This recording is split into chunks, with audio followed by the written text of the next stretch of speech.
Sahabat-sahabat bangsa Indonesia yang dirahmati Allah Subhanahu wa Ta'ala, Habib Hanif Alatas membuat sebuah buku dengan judul yang luar biasa, mengguncang di mana-mana, yakni Risalah Ilmiah, jawaban atas syubhat Imaduddin Utsman seputar keabsahan nasab Bani Alawi. Terkait pendapat Kiai Imaduddin Utsman yang menggegerkan jagat para habaib di Indonesia, para muhibbin, para kiai, para ulama, memang banyak perbedaan pendapat. Dan perbedaan pendapat adalah hal yang wajar saja. Kali ini Ki Habib Hanif Alatas memberikan tanggapan atas riset ilmiah yang dilakukan oleh Kiai Haji Imaduddin Utsman yang berisi sanggahan untuk mematahkan dan menjungkir balikan logika ilmiah yang dibangun oleh Kiai Haji Imaduddin Utsman. Karenanya Kiai Imaduddin Utsman kemudian memberikan risalah balik, tanggapan balik, sebagai wujud tanggung jawab ilmiah yang telah ia lakukan sebelumnya, yakni meneliti nasab para habaib. Begini jawaban Kiai Haji Imaduddin Utsman. Risalah Hanif ini belum dapat membantah terputusnya nasab Ba'alawi, karena di dalamnya hanya mengetengahkan tentang pembicaraan para ulama terhadap nasab Ba'alawi mulai abad 9. Ini belum berhasil menyambungkan sanad dan riwayat antara nasab Ubaidillah dan Nabi Muhammad SAW.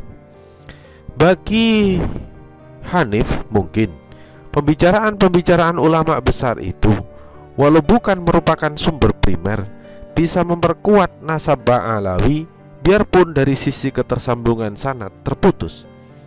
Misal, Hanif menukil pujian Syekh An-Nabhani yang wafat pada 1350 Hijriah tentang nasab Ba'alawi adalah nasab tersahih atau paling sahih. Namun sekali lagi, yang diperlukan bagi nasab Ba'alawi ini adalah ketersambungan riwayat dari mulai Ahmad bin Isa yang wafat tahun 345 Hijriah sampai munculnya nama Ubaidillah yang mempunyai nama anak Alwi pada abad ke-10 Hijriah, yakni ketika kitab Tuhfatut Thalib bi Ma'rifati man yunsabu ila Abdillahi wa Abi Thalib karya Sayyid Muhammad bin Husain As-Samarqandi memuat untuk pertama kalinya ketika ketersambungan dari tahun 345 sampai 996 Hijriah ini tidak ada, maka semua pujian ulama setelahnya tahun 1900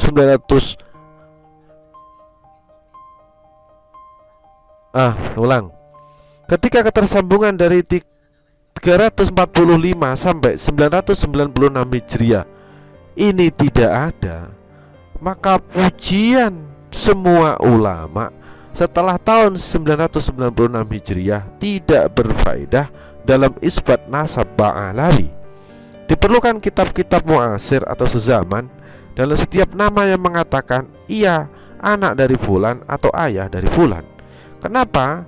Karena syuruh wal istifadoh atau masyhur dan menyeluruh bagi nasab menurut Imam Ar-Royani harus setiap masa, bukan hanya di suatu masa saja.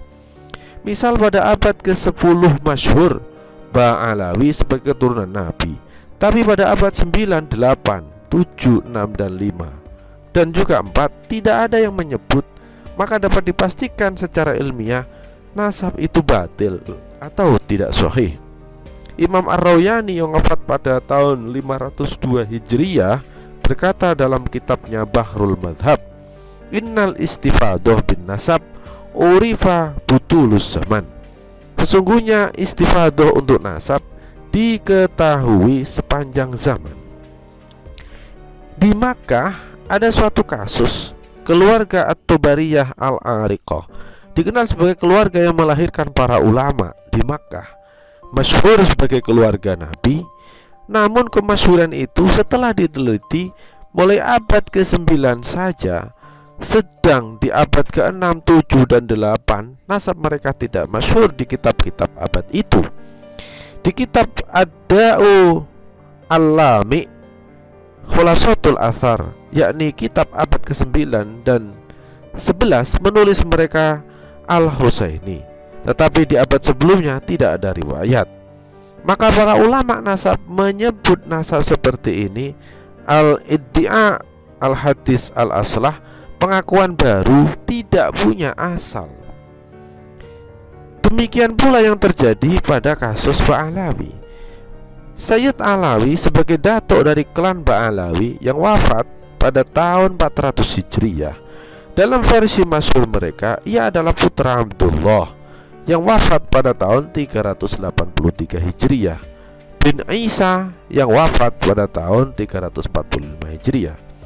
Maka dari tiga nama ini kita memerlukan kesaksian kitab nasab yang semasa, yang menyebut Alawi sebagai anak Ubaidillah dan Ubaidillah sebagai anak Ahmad, yaitu kitab abad ke-5 yang semasa dengan Alawi, bahwa benar disebutkan dalam kitab itu Alawi sebagai cucu Ahmad bin Isa.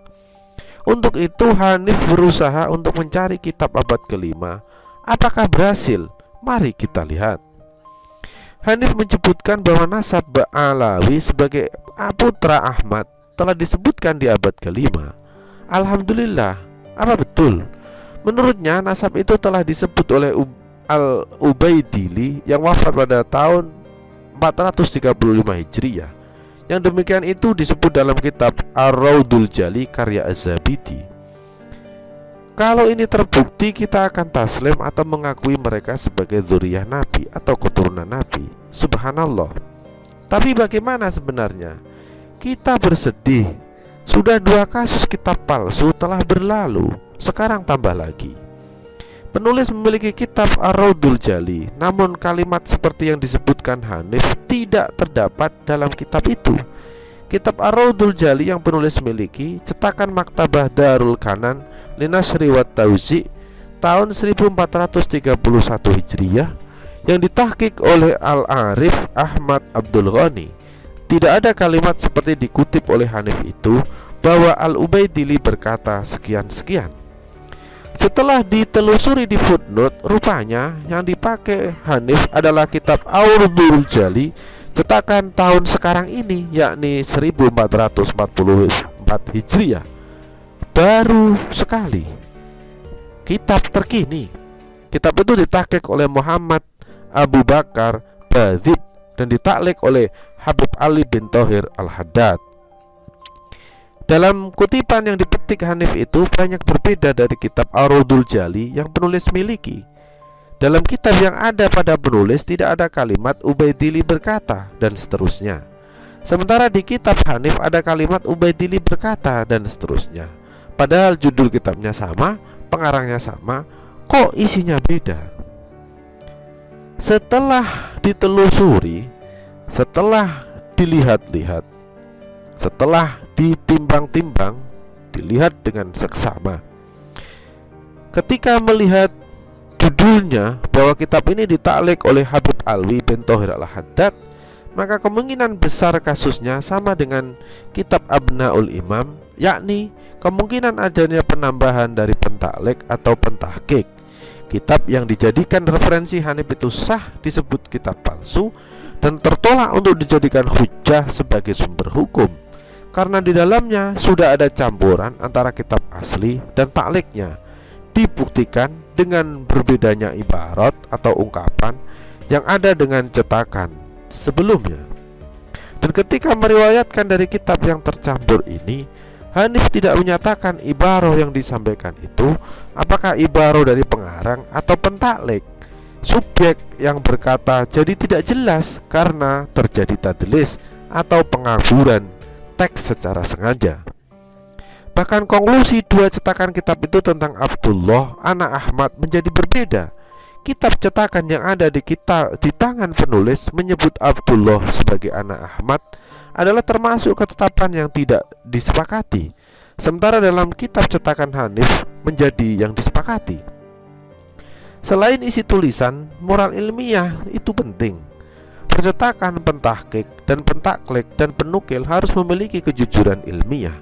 Kitab yang kita nukil harus kredibel, penulisnya jelas, tahunnya jelas. Kalau kitab itu syarah, katakan syarah. Bedakan antara ibarah syarah dengan ibarah matan.